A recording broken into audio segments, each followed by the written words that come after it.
My name is Kiati, I'm head of Joshi Advocates. Thank you very much for joining us in this video, Fiance Visa. So in the next 5 minutes, we will see why would someone apply for a Fiance Visa and not a spouse visa?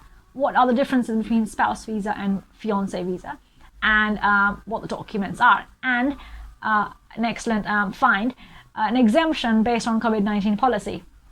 So let's begin. A fiance visa is when someone wants to come in the UK to marry the sponsor. Sponsor being British, settled, indefinite leave to remain, permanent resident holder, refugee, or with humanitarian protection.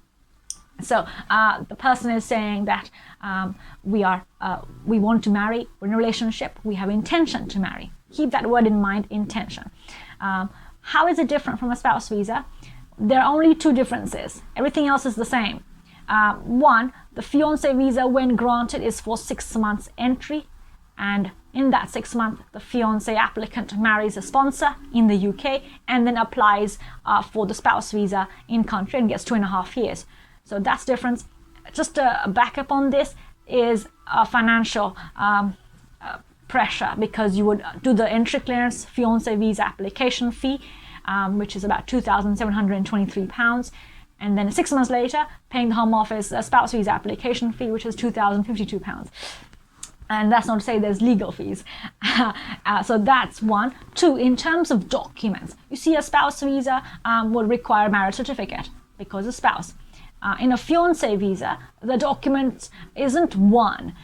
There are several documents and it varies from application to application. Why? Because the fiance applicant would have to show, I have intention to marry the sponsor. How does one show intention? Several documents. This is, so say if there's no marriage certificate, you would have something like photographs, communication record, money transfer receipts from the sponsor to the applicant, and sometimes there's a religious marriage certificate. Now, a note here, religious marriage certificate may not be legally recognized in the country where it takes place, but it at least shows that the couple have an intention to marry.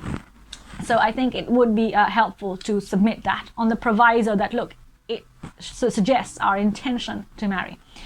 Aside from that, no other differences. It's all usual ID, passports from both applicant and sponsor, relationship documents as a fiance, which would be communication record, money transfer receipts. If the sponsor has traveled there, then travel stamps. If the sponsor has not traveled there, then it will be supporting letters from family members to say, we know them, they are a great couple. A copy of their ID and the religious marriage certificate that we discussed.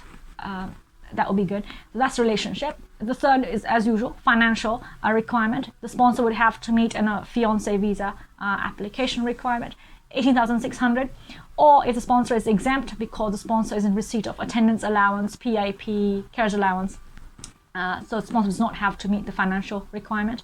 And then we have the maintenance requirement. The sponsor would have to show the tenancy agreement, or if exempt from the financial requirement, have to show breakdown of income and expense. And then we have the English language test and the TB test. Now, an exemption under the COVID-19 policy link below is saying that, say right now, people can't attend certain English language centers in their country. And if the center is closed, their appointments are cancelled, Home Office is saying that there's an exemption. Obviously, you must give evidence to support that. Look, I booked it, it's cancelled, here are the emails or letters. I've linked the policy description box below, so you can have a look at that. I think everything else is the same. I'm just going to correspond with my notes. Yes, I think everything else is the same. I hope this has made sense. As usual, contact details below, subscribe, and I'll see you next week. Take care.